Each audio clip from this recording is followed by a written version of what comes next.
Salve nação! Saudações rubro-negras! O procurador João Guilherme Guimarães, procurador do STJD, esteve ao vivo no programa da ESPN Brasil, programa ESPN FC, e ele explicou detalhe por detalhe sobre a situação de Gabigol, o que vai acontecer daqui para frente. Falou também sobre a situação do Flamengo. Será que o Flamengo pode ser punido? Será que o Gabigol pode ser absolvido? Será que tem recurso ainda no Brasil? Então assista o vídeo até o final para você ficar bem informado, para você saber do que anda acontecendo neste momento. Cara, cabe recurso. Vamos ver agora o que o João Guilherme Guimarães falou no programa ESPN FC. As imagens são da ESPN.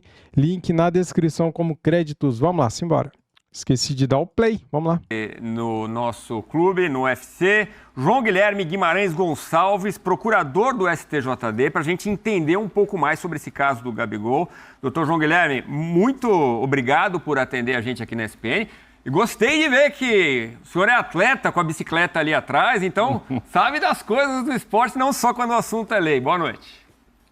Boa noite, pessoal. Prazer imenso falar com vocês.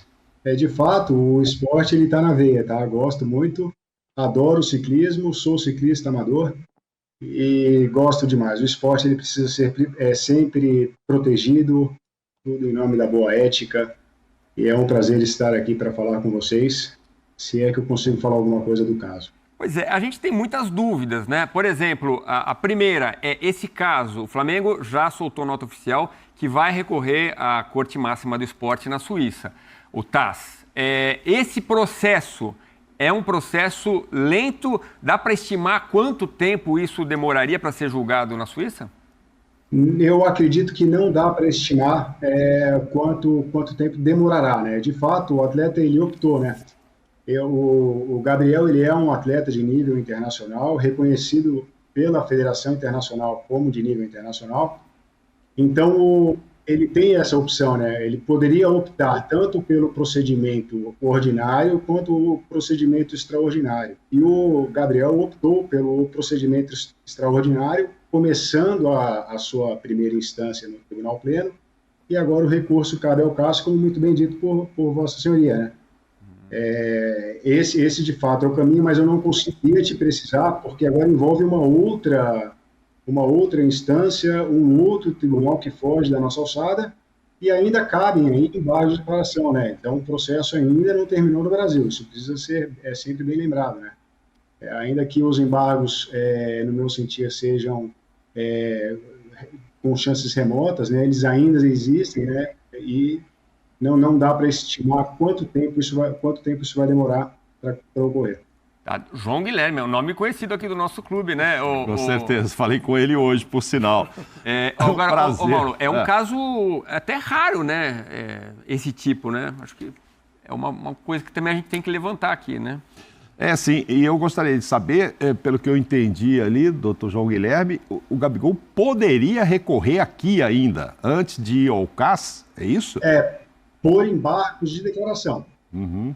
Mas aí seria para sanar eventual omissão, dúvida, contradição, para depois recorrer ao CAS. Se ele optasse por ser julgado pela instância ordinária, isso ele poderia ter feito, ele seria julgado pela Câmara em primeiro grau e em segundo grau seria o Tribunal Pleno. Ele optou pela seara extraordinária, então o caso sobra agora para o caso depois de embargos de declaração, se houver. Ô, doutor, o senhor entende que essa pena é por causa da tentativa de burlar o teste? Porque houve a demora para a realização, mais que o desrespeito, é a desconfiança que leva a essa pena ser tão longa, de 2 anos? Não, a pena, se você parar para analisar, ela é a mínima, né? Porque a sanção por fraude, ela começa numa sanção base de 4 anos e pode ser derrubada até 2 anos, se você conseguir comprovar alguma condição excepcional. O caso em específico, eu não conheço ele, o julgamento em si eu não participei. Então eu não consigo trazer as minúcias para saber quais foram as condições excepcionais que derrubaram a sanção de 4 para 2 anos. Isso aí eu não posso falar, e mesmo que eu tivesse conhecimento disso, eu não poderia falar, porque o processo ele corre em segredo de justiça, né? Então, mas com relação aos procedimentos, isso nós conseguimos conversar, e naquilo que eu conseguir sanar as dúvidas, eu com certeza vou me esforçar. O doutor João, o exame foi feito e ele não foi pego no doping. Não existe doping para o Gabriel. Mas existe uma suspeita. A suspeita de que ele tenha dificultado ou tenha limitado ou tenha intimidado ou não tenha tratado bem as pessoas. Tudo isso pode levá-lo a uma pena dessa gravidade? O primeiro ponto aí que a gente precisa dar uma desmistificada na dopagem diz respeito a se é doping ou se não é, se é caso de uma infração à regra antidopagem ou não. O instinto, digamos assim, do ser humano já nos leva àquela posição de que é a presença ou o uso de uma substância que leva a pessoa a uma infração à regra antidopagem. Não. Nós temos 11 infrações que configuram a infração à regra antidopagem. Então, nós precisamos tomar muito cuidado com essa premissa. A fraude é uma infração à regra antidopagem, assim como a fuga também a cumplicidade também a administração de medicamentos de forma equivocada também é uma fraude, uma conduta contrária à ética e às sanções antidopagem. Então, nós precisamos tomar esse cuidado, esse zelo. E tendo isso em mente, nós temos aí caracterizado, se o tribunal assim decidiu, volto a dizer, não participei do julgamento, ainda que tenha trabalhado na denúncia, se foi caracterizada a fraude no processo pelo tribunal, o Gabigol ele cometeu uma infração à regra antidopagem. Isso precisa ficar muito claro. E a sanção, como eu já disse, já respondi, ela é a mínima para a fraude. Ela vai de 4 a 2 anos. Sim, você pensa na dopagem sempre ao inverso. Você começa da mais alta e vai regredindo. Ele pegou a sanção mais leve se você analisar friamente o código. Eu não conheço o caso com relação ao que foi discutido hoje em sessão de julgamento. O caso é fraude ou tentativa de fraude. Zinho, alguma questão, doutor João Guilherme? Eu tenho 2 dúvidas, né? Primeiro, agradecer, né, ao doutor João Guilherme por estar aqui conosco, muito obrigado. E até como um ex-atleta, eu tenho 2 dúvidas, doutor. Desculpe a minha ignorância, mas eu vou perguntar. Os meus companheiros aí no programa falaram o seguinte, pegou 2 anos, mas voltou o tempo e praticamente é como ele cumpriu já 1 ano. Mas nesse 1 ano, o Mauro Naves falou muito bem, ele jogou, ele foi campeão. Como é que é essa punição? Ele pegou 2 anos, mas aí ele já cumpriu um ano, né, mas ele não cumpriu. O Flamengo não ganhou nada ano passado de título. Não, ele foi campeão. O Flamengo não ganhou nada no ano passado, realmente, mas ele jogou, né? Ele jogou, ele fez gols e poderia ter sido campeão. Perfeito, entendi perfeitamente a sua pergunta e eu acho que eu consigo responder. Vamos lá. Primeiro ponto diz respeito aí à demora, né, do julgamento. Isso o processo antidopagem ele não é tão simples quanto todo mundo acha que é. Ele comporta certas nuances que precisa ser analisado com muito carinho e com muito cuidado. E carinho é o termo correto, tá? A gente precisa sempre analisar com carinho, até porque nós estamos não só ceifando um atleta por um longo período da prática do esporte, como também estamos protegendo e blindando o esporte. Então, nós temos a questão aí da retroatividade, que eu não posso dizer o porquê que o processo demorou tanto, porque isso aí diz respeito às reais condições que aconteceram com o processo, tá?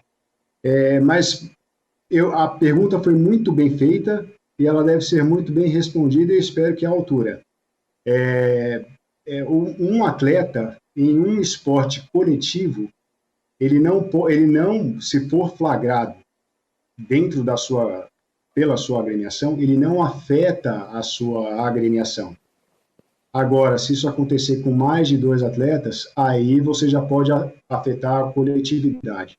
entendeu? Mas como foi só um caso de um único atleta, você não pode espalhar isso à agremiação. Você pode pensar, inclusive, num caso do Maradona. O Maradona foi flagrado com substâncias proibidas na competição, salvo engano, foi Estados Unidos, e ele... Sim, 94. 94, e ele a sanção dele, a suspensão dele, a substância proibida encontrada na urina dele não afetou a agremiação argentina. Então, só trazendo aí um paralelo para vocês compreenderem. Não, ficou perfeito. O Pogba agora é a mesma coisa. O Juventus não tem nada a ver com o que ele fez, é um caso individual dele. Mas foi legal essa resposta. Mauro, desculpa, eu só queria tirar a minha segunda dúvida. Vai lá. Em cima dessa primeira. Não, em cima dessa primeira até para a gente entender. Vamos dizer, então ela foi retroativa, entende que não é para prejudicar a agremiação, mas acaba beneficiando ele também, porque ele já cumpriu um ano, caso seja mantida essa punição. Aí me vai a segunda dúvida. Ele vai recorrer, não sabemos o tempo que vai durar esse julgamento.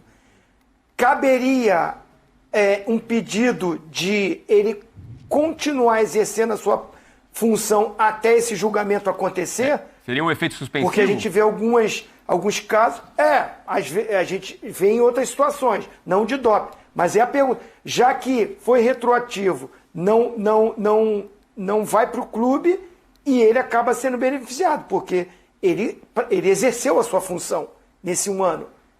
Então eu queria saber assim, se demora um tempo muito longo, cabe um efeito suspensivo para ele poder jogar até o julgamento? Aí é uma questão que envolve já as regras do CAS. E provavelmente, aliás, eu rendo as minhas homenagens ao doutor Bichar e à doutora Juliana Vesum, que defenderam o atleta e defendem sempre com muito, muito carinho, são bons advogados. Eu não tenho dúvida nenhuma que eles vão tentar essa solução para poder fazer com que o Gabigol continue jogando aqui no Brasil. Mas eu acho difícil de conseguir essa suspensão, esse efeito suspensivo. Tá bom, doutor João Guilherme Guimarães Gonçalves, muito obrigado pela sua participação, pelas suas explicações aqui. Trouxe para você aqui este corte do programa ESPN FC com o procurador do STJD, o João Guilherme Guimarães. Ele explicou a situação de momento de Gabigol e também falou sobre a agremiação, o clube de regatas do Flamengo. Neste caso, graças a Deus, não corre risco nenhum de punição, porque o problema é do atleta. O Gabigol foi pego no antidoping, o Flamengo deve recorrer ao CAS, a Corte Máxima de Futebol na Suíça. Os advogados do Flamengo e também do Gabigol devem recorrer ainda no Brasil, tentando um efeito suspensivo para tentar liberar ele para jogar, só que o Dr. João Guilherme Guimarães falou que isso é improvável. Pode tentar, mas será muito difícil conseguir.